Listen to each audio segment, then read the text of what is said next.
What's up, everybody? Tony Pizza Guy here. And I've done news stories in the past, but this time I think I'm going to do one big daily wrestling news story. And the big news story now is that TNA Wrestling is cutting back on their pay-per-view schedule. Now, as we know, usually in the wrestling business, you have WCW, you have TNA, you had ECW, you had WWE. They do one pay-per-view a month. Now, WWE has done two a month at points, but for TNA Wrestling, they have been doing one pay-per-view a month. And their pay-per-view schedule was pretty much the same, although they would flip-flop some of the pay-per-view names around, which wouldn't make that big a deal. They basically flipped Destination X and Victory Road and changed, got rid of Genesis, moved it to the beginning of the month, and put Final Resolution at the end of the month. Anyway, the schedule looks like this now, which I think it's a very good schedule for TNA. So what they're going to do is, starting next year, they will have Genesis in January, and they will have no pay-per-view in February.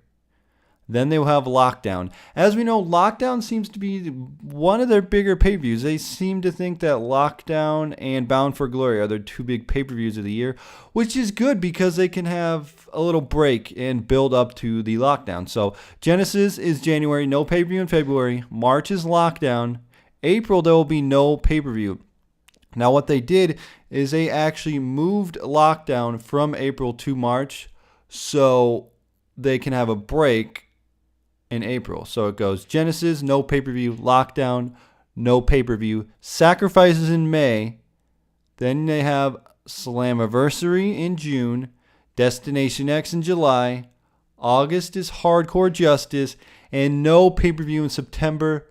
And then October is Bound for Glory. So they're going to use Hardcore Justice after that, the whole month of September, to build to Bound for Glory. And Bound for Glory will probably be at the end of the month, so they'll probably use 2 months to build up Bound for Glory. Then November is Turning Point, and December is Final Resolution. Now, I actually really do like this. I think it's a great step. I mean, they're only going to have 9 pay-per-view this year, but if they can do what they should do is build the big pay-per-views. Build Lockdown as one of their big ones. Hell, build Sacrifice as one of their other big ones. I mean, because they have a break from Lockdown to Sacrifice. So build Sacrifice as a big one. Destination X, I think, should be one of their big ones, but they're not going to do that. Slammiversary is also a big one. And then they have that huge break before Bound for Glory, which they should just push the hell out of Bound for Glory and make it one of the biggest pay-per-views of the year in October. Everybody knows that Bound for Glory is their WrestleMania. So really, I like it. I like the idea of 9 pay-per-views. Honestly, if it was me, I would say, you know what? Now that they're only doing this, I'll probably get Lockdown. I'll probably get Slammiversary, Destination X, Hardcore. You know what? I would order more pay-per-views now because they have the build. They have the idea. And if they build them the way they should build them, I think this is a good idea.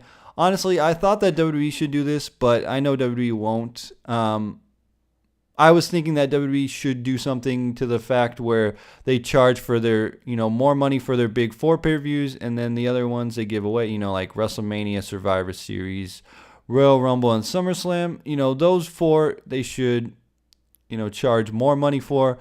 But then the other ones they should charge, like $20 or something. I don't know. I don't know that WWE would ever really change their format since, they're WWE. But TNA doing this step, there's rumors that TNA is losing money. There's always rumors about TNA going out of business. Like I said, they're just rumors. They're probably not true. Everybody says, oh, this is the last year TNA will be around. Impact Wrestling is gone after this. But I do think it's a step in the right direction for them. Push their big pay-per-views and then build your television program. The live impact is awesome, and I think they should keep with the live format and build onto the huge pay-per-views like their Lockdown, Bound for Glory, and stuff like that. Anyway, guys, let me know what you think. What is your honest opinion of TNA Impact Wrestling changing their format from the live pay-per-views, getting 9 instead of 12? I don't know. Anyway, guys, Tony Pizza Guy, frag out. I urge you guys to check out these 2 videos. First, we have Battlestar Galactica Blood and Chrome Episode 1. It is great. Go check it out on Machinima Prime. And we have my Universe Mode in WWE 13. Check them out.